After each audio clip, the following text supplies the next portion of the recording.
Hi, my name is Abby. Hi, Abby. My question is about you said you were involved with the ad campaigns, and I love your ads. One of the things that I noticed is you embrace your notorious family history. What inspired you to do that, and do you see any downside with that? Well, that's a good question. Over the years, I've been, if you want to call it in public life, I mean, I'm not a politician, but when you put your name on something, you're well known. I've always thought it would be better to be in control of what the public thinks of you than to be surprised by something.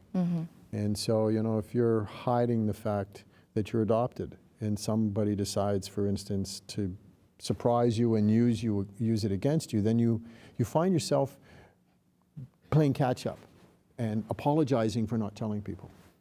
And so I know my dad to this day is not particularly thrilled about our marketing campaigns because he was the generation that wasn't in the beer business as a result of us getting caught smuggling.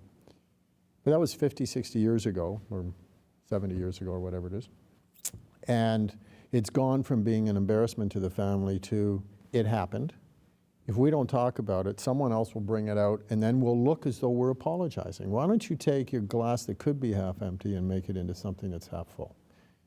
So, I mean, I'm sure there's all kinds of skeletons that somebody's going to drag out of the closet before I die, but my plan was, is this something that we could have some fun with? Is this something that would resonate with a younger group of consumers? Doesn't particularly get a 55-year-old guy driving down to the beer store to act like a pirate. But you'd be amazed how many university students think it's kind of cool to drink a beer that was either made by pirates or smuggled to Al Capone.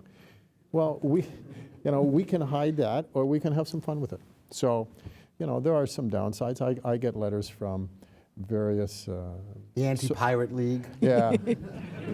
Those in favor of Al Capone. Well, you know what? We did get some letters from people who thought we were glorifying murder and crime. And, I can certainly see their side of the story.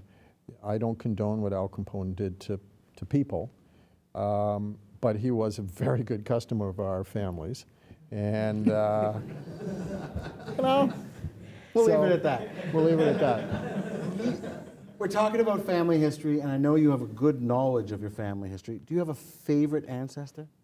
Is it the plunderer, the pirate, the smuggler, the mayor? Is there one that you like? Well, there's kind of two favorites. There's the who would I like to be like, and that would be, the pirate or the mayor or somebody who smuggled beer to Al Capone.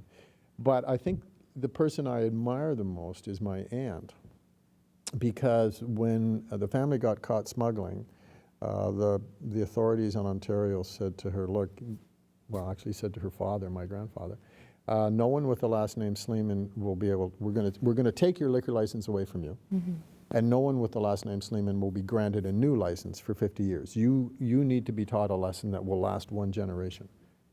Obviously didn't have much of a sense of humor.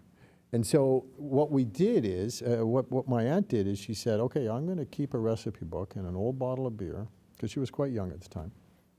And we'll just see if 50 years from now, somebody in the next generation or the generation after would like to restart the business. And so, as I said earlier to Sean, I'm noted for having no patience. So the idea of waiting 50 years just blows me away. And here's a woman who decided this was too great a family legacy to not, somebody should look after it. Let's not let this thing get away from us.